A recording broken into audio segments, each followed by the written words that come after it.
here. Last year मुझे एक सवाल पूछा गया था, आपको कैसे लग रहा है? तो मैंने कहा कि मुझे बहुत अच्छा लग रहा है. ये तो कई साल पहले होना चाहिए था मराठी फिल्म फेयर, पर कोई बात नहीं, अब हो रहा है. So thank you so much for acknowledging the excellence in Marathi film industry. And Marathi film industry over the years has produced a lot of talented actors and actresses. और जिनको ये ऑनर मिलता है जब ये आइकॉनिक फिल्म फेयर की black lady, तब it feels very encouraging.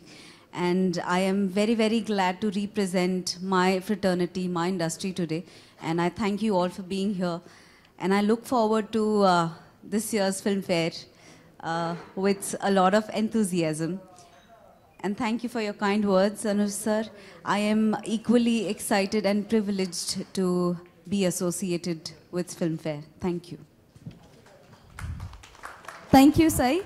With this, members of the media, we are opening for the Q&A session.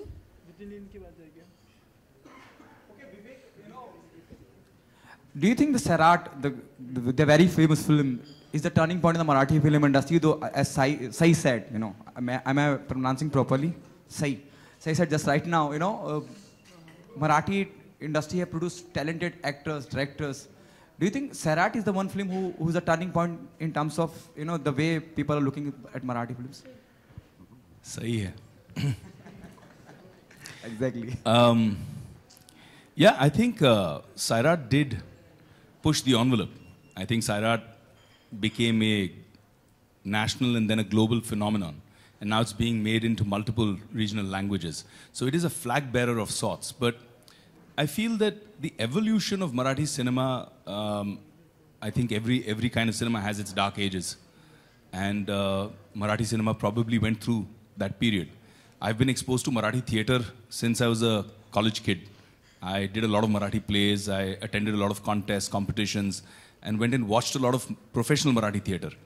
And always found the level 2 or 3 notches above Hindi theatre. They were always more mature, always deeper subjects that they tackled. I think that has now started to resonate again with Marathi cinema over the last 4 or 5 years. पिछले 4-5 सालों में जिस तरह की variety आई है, जिस तरह के सब्जेक्ट्स आए हैं, everything from time pass to Balak Palak to, you know, the range has been exceptional. Films like Yellow, films like Court, and they've all done really, really well. So I think that is a true celebration of Marathi cinema. But yes, Sairat, I think, has been a great poster boy for Marathi cinema. Okay, Sai, what's your take on this? I think, yes, Sairat has pushed the envelope. I agree with Vivek. But you know what I feel? Content in Marathi cinema is always the hero. And I would really secretly wish that it remains the same for coming, you know, 100 years or 2000 years, whatever it may be.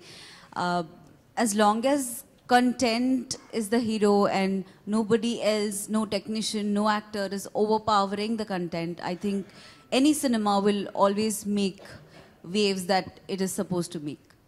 How proud moment is for you, you know, somebody like Vivek Oberoi and Maya Dollar sitting next to you and supporting Filmfare about Marathi film industry? It feels amazing. It feels amazing. As shiny as my dress, it feels. Hi, Ariman Raj here for Vivek. Vivek, you've done a tremendous job if you're providing low-cost housing to the individuals of Mumbai or wherever they are from. But what was the actual driving force for you to come up with such a scheme? Because most Bollywood actors, whenever they invest or they start a project, it's always the money aspect which comes into consideration, the profit ratio. So what is the actual drilling factor which made you take this decision, and how did your dad react to your decision? Wow. I think when I look at my own life, very early when the tsunami hit and I had just been in the industry for maybe about 2 or 3 years, I just felt this impulsive need to be there and help. And I flew down to Chennai, and then from Chennai went up to Kadalur district in a village called Devanampatnam. And I set up camp over there and I said, I need to help. And it was an incredible experience for me personally. हर एक की ज़िंदगी में कुछ ऐसा समय आता है जहाँ पे आपकी एक पर्सनल ग्रोथ होती है एज ए ह्यूमन बीइंग. तो मेरे ज़िंदगी में वो एक बहुत अहम किस्सा था, बहुत अहम एपिसोड था. Because I would just reach out to people on a basis of humanity, and I had thousands of students जिनकी खुद के घर में problems थी, जिनकी खुद के exams थे उस समय. They had to prepare for the exams coming up in the next quarter. उन्होंने सब कुछ छोड़कर volunteer basis पे आकर मेरी मदद की. और हम जब साथ मिले तो we started, doing a lot of relief work for thousands and thousands of families. And then after relief, I stayed there for 6 months for rehabilitation, to rebuild those villages. During that period, what I realized is, instead of doing it like a mom and pop shop, I picked up a phone and called up some of the best developers, planners, architects who were doing these huge luxury golf villas in Bangalore. And the response I got was phenomenal. I said, कि देखो मेरे पास पैसे नहीं है देने के लिए, but I want to build quality homes for these people. Every penny that comes should go into these homes. I can't pay, but if you do this as a service, आप जहाँ बोलोगे मैं खड़े रह के आपकी तारीफ करूँगा. I'll endorse you. And they agreed, funnily enough. And that's when I realized that when you plan well, you can build quality homes. The biggest impact of this in my life, an episode that happened, was when I'm now the ambassador for Habitat for Humanity. And I was in Delhi doing a housing conference.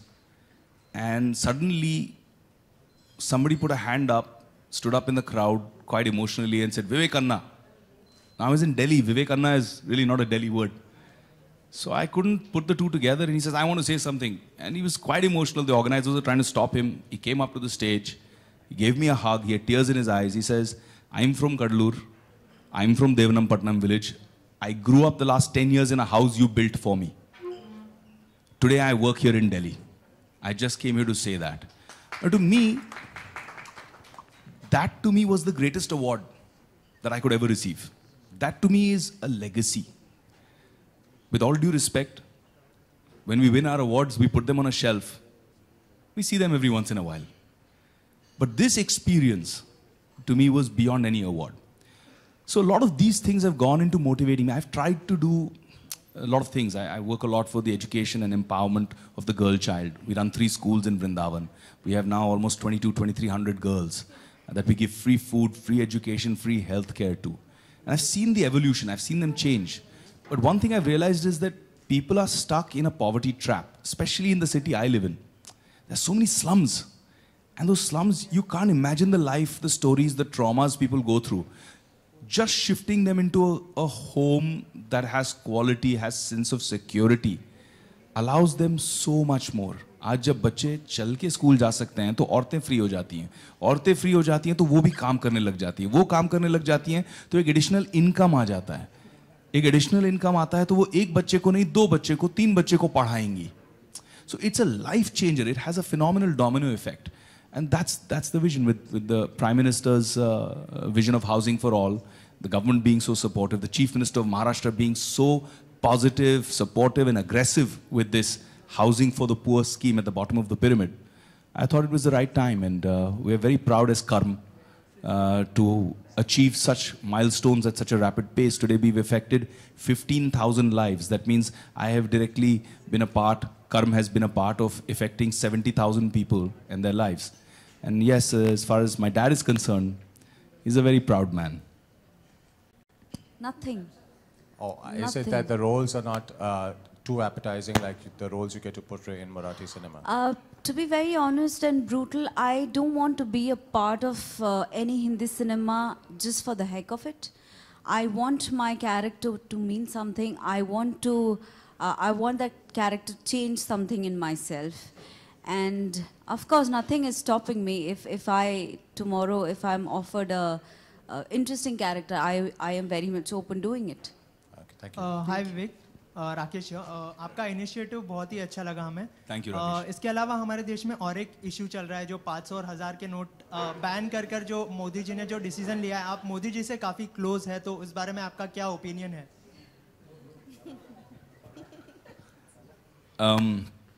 संक्षिप्त में, क्योंकि ये मंच उसका नहीं है, but मुझे ऐसा लग रहा है कि थोड़ी सी कठिनाई अभी सब फेस कर रहे हैं, तो ये भी एक जंग है, ग्रोइंग पेन्स, लेबर पेन्स, एक नया जन्म हो रहा है भारत का। मुझे लग रहा है कि ये जो पैसे अब बैंक्स में डिपॉजिट हो रहे हैं, इससे बहुत फ़ायदा होने वाला है। खासकर जो मैं अपने क्लाइंट्स के बारे में सोचता हूँ, जो गरीब तबके के लोग हैं, उनको लोन्स और इजीली मिल जाएंगे। ऑलरेडी बैंक्स की आज न्यूज़पेपर में मैंने पढ़ा कि 1 या 1.5% इंटरेस्ट रेट्स ड्रॉप होने वाले हैं। इससे व्यवहार बढ़ेगा, धंधा बढ़ेगा, धंधा बढ़ेगा तो लोगों को जॉब्स और मिलेंगे। तो आई थिंक इसका जो टोटल इफेक्ट आएगा वो हमको थोड़े समय में दिखेगा। लेकिन हिंदुस्तान अब थोड़ा सा इंस्टेंट नूडल का देश बन गया है। हमको सब कुछ अभी चाहिए, 2 मिनट में रिजल्ट चाहिए। तो वो 2 मिनट की रिजल्ट शायद इतने बड़े काम की नहीं हो पाएगी। मुझे लगता है कि उन्होंने एक बहुत बड़ा गैम्बल लिया है। उन्होंने अपनी एक पॉलिटिकल लेगेसी को दाव पे लगाया है। उनको लगाने की ज़रूरत नहीं थी, उन्होंने किया क्योंकि वो देश के लिए कुछ अनोखा करना चाहते हैं। मुझे ऐसा लगता है, ये मेरा मत है। और कठिनाई हो रही है, लोगों को तकलीफ हो रही है, लेकिन जो बड़े बड़े बैंकर्स बोल रहे हैं उससे मुझे ऐसा संदेश मिल रहा है, ऐसा संकेत मिल रहा है कि लॉन्ग रन में 6 महीने बाद देश बहुत बढ़िया फास्ट ट्रैक पे निकल जाएगा। आपको कुछ कठिनाई है 500 और 1000 के? हाँ, जैसे हमारे जितने बेचारे हमारे कस्टमर्स हैं, हमारा कस्टमर्स बेस 10,000 से ज़्यादा है। बहुत सारे लोगों ने हमें फ़ोन किया कि हमारा कैश ले लो, और हमें अलाउड नहीं है। हम 100% वाइट कंपनी है। अगर जब हमारा हर कंपनी का ड्यू डिलिजेंस होता है, तो जब हमने अपना ड्यू डिलिजेंस रिपोर्ट करवाया तो लोग शॉक हो गए। बैंकर्स जो देखते हैं ना आपका ड्यू डिलिजेंस, आपको लोन वगैरह देने से पहले, आपके साथ इन्वॉल्व होने से पहले, तो पन्ने पलट पलट के वापस देख रहे हैं। तो मैंने बोला क्या हुआ? बोले ये सब क्लीन है। तो हमने कहा हाँ, प्रॉब्लम क्या है? बोला आप कैसे, फिर आप बिल्डर कैसे हो, आप सब क्लीन पेपर कैसे रख रहे हो? तो हमने कहा यार यही तरीका है, यही करते हैं हम। 100% जो हमको गरीब कैश लेके आता है उसको हम पहले अकाउंट खुलवाते हैं, अकाउंट खुलवा के इलेक्ट्रॉनिक ट्रांसफर करना सिखाते हैं। वो पूछता है ये सब मैं क्यों करूं, आप कैश रख लो। तो हम कहते हैं जब आपका 12 महीने का, 18 महीने का इलेक्ट्रॉनिक ट्रांसफर का रिकॉर्ड बनेगा तो आपकी एक बैंकिंग हिस्ट्री बनेगी। अगली बार कोई आपको डॉक्यूमेंट मांगा, बाइक लेने के लिए, बेटी की शादी कराने के लिए, आपको लोन चाहिए, पर्सनल लोन चाहिए, आप छाती ठोक के डॉक्यूमेंट रखो कि देखिए ये मेरा बैंकिंग रिकॉर्ड है। तो हम लोगों को भी एजुकेट करके फाइनेंशियल इंक्लूजन का भी काम कर रहे हैं कि we are bringing people into the financial system. So it's a very holistic social exercise. So yeah, this is Ravi Nair here from INT. In the last few years, and more specifically in the last 4 years, in regards to the Marathi film industry and the Marathi films, you've seen specifically, more specifically in Mumbai, in the city of Mumbai, where we see a lot of non-Marathi speaking and non-Maharashtrians enjoying the Marathi films, whereas the same has not been the case when it comes to the Marathi viewer and the Marathi film watcher going to the films and watching it. So there's a reduction there when it comes to Marathi viewer watching it, and an increase in the non-Marathi speaking people watching it. I would like you and Sai to comment on that. I think subtitles play a huge part in this. It's been very recently Marathi films, they have started being subtitled. So subtitles play a huge role.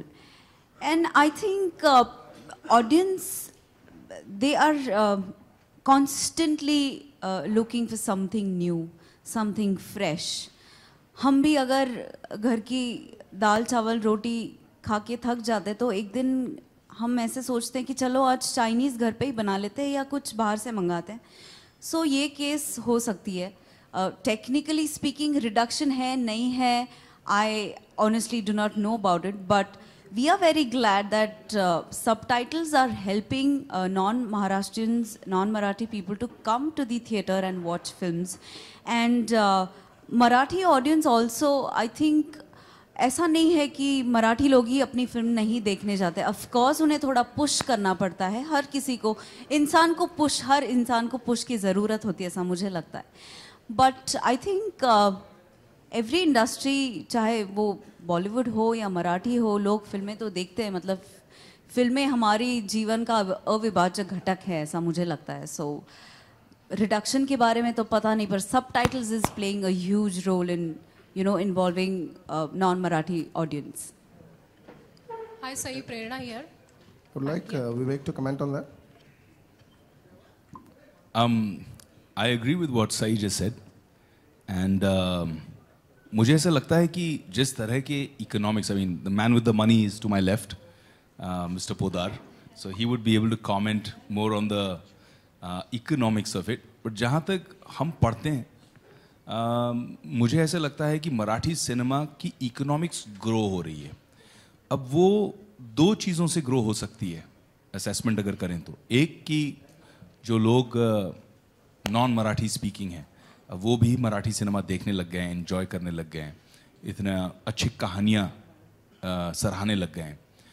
और उसके अलावा मुझे लगता है कि जो मराठी फिल्में देखने वाली बेस ऑडियंस है, 12.5 करोड़ लोग आज महाराष्ट्र में रहते हैं, उनमें से बहुत सारे लोग थिएट्रिकल एक्सपीरियंस एंजॉय करने के लिए थिएटर्स में जाके फिल्में देख रहे हैं. तो उससे मुझे लगता है कि आपके पास ये जो 80 करोड़ 90 करोड़ 100 करोड़ के फिगर्स आ रहे हैं, ये वहीं से आ रहे हैं. तो I think it's the opposite. I think there is a growth and there is a great sense of pride in Maharashtrian people who enjoy the fact that their cinema is doing so well and is being such a global successful phenomenon. Mr. Podar, Ravi, if I may add to that, I think you're right that Marathi films now are increasingly being watched by the non-Marathi audience, and I think that's good and positive for the Marathi industry as a whole, for everybody who's involved with the industry. But I also believe that the Marathi viewers themselves are increasing, so it is not an either or, both are increasing. Otherwise, I think percentage can be read anyway, but as long as I have more Marathi viewers coming into the theaters, it's good for me as an industry. And we spoke about some of the films, and Marathi is known for all the quality cinema. But one is quality cinema that has always been there since decades in Marathi. The two changes that have come about is the production values and the whole look and feel, the packaging of cinema has improved in Marathi, so that's made it far more contemporary. And the second thing that's come along with the production values is the making it younger. It's looking younger, fresher. We didn't speak about Dunyadari and Classmates, etc. These are cinema that's making it younger and bringing the younger Marathi viewer into the theaters, getting them to watch. And we need to realize that the younger generation today is very open. So just like a Hindi viewer is open to watching Marathi, the Marathi viewer is very open to going and watching Hindi. So unless you give him quality contemporary cinema that speaks his language, that looks fresh, that looks vibrant, that looks young, you lose that generation, and therefore it's equally important that we are doing that, and that's what's bringing them back into the theater. So I think it's both segments are growing here. सई आज खूप gorgeous दिसतेस तू आणि congratulations for वजनदार. खरं तर Filmfare किंवा कोणताही award सोहळा म्हटला की परफॉर्मन्सकडे सगळ्यांचं लक्ष लागलेलं असतं. तर सईचा परफॉर्मन्स यंदाच्या फिल्मफेअर अवॉर्ड सोहळ्यात पाहायला मिळेल का? I honestly don't know. पण मी स्वतःला सांगितलंय की आधी फिल्मफेअर मिळव आणि मग परफॉर्म कर. So let's see. Hi, one more question for Vivek. Philanthropy, humanitarian grounds, where do you see yourself as being part of the political arena and doing some more good things for the city of Mumbai? You'll make a good politician because you have a lot of spirit with you, which is not. Actually, I apologize. I'm cracking up because this is a question I get asked very, very frequently. But there are decisions you take at a certain crossroad in your life. In 2014, when I was offered to stand for elections for the Lok Sabha, I took a conscious decision that I don't want to go that way. I don't want to be in active politics because active politics does put you in a structure. And as an individual, I like my flexibility, my ability to do whatever I want to do without having to be structured within a party ethos or a thought process or towing a certain line. I've never been a yes man, so I think it's going to be difficult for me to be a good or a successful politician. I'd rather be a successful humanitarian and philanthropist and an actor. Members of the media, we'll take one last question. Vivek, Mrinmay here from Maharashtra Times. कसे होत आपण? All good. मी तेच म्हणणार होते. Would you like to ever invest time, money or energy in Marathi industry per se? And I would like you to answer in Marathi because. हो, मला मराठी येते पण मला सवय नाही. So I lose confidence when I'm in a public platform. when I'm पण हे व्यासपीठ मराठीचं जास्त आहे when I'm त्यामुळे you can speaking to my friends, जैसे अभी मेरा भाऊ है एक रितेश, तो उसके साथ बैठ के बात करता हूँ तो हम लोग मराठी में बात कर लेते हैं, लेकिन जैसे ही सामने कैमराज, मीडिया पीपल ये सब आ जाते हैं, थोड़ा सा मैं नर्वस हो जाता हूँ कि कुछ गलत बोल दूंगा तो आज आप इतनी खूबसूरत लग रही हैं कि मुझे और डर लग रहा है. So yes, मुझे definitely I see myself as part of Marathi cinema. In fact, Ritesh ने मुझे एक स्क्रिप्ट भी सुनाई है और मुझे वो स्क्रिप्ट बहुत पसंद है मराठी. आणि मला असं वाटतं if that happens, then I will not even think about it. I'll do it. I am doing a very big Tamil film now, so I don't believe that languages should be a barrier for cinema. And Marathi cinema is class as far as stories are concerned. और actor को क्या चाहिए? Actor को अच्छे characters, अच्छी stories. जैसे ये बोल रही थी तो मेरे दिल की बात बोल रही थी कि मराठी सिनेमा में अभी एक प्योरिटी है, क्योंकि वहाँ स्टोरी हीरो है. वो स्टोरी इतनी खूबसूरत लगी मुझे, और मुझे लगता है वो सिर्फ मराठी में फिल्म बन सकती है, तो मैं करना चाहूँगा.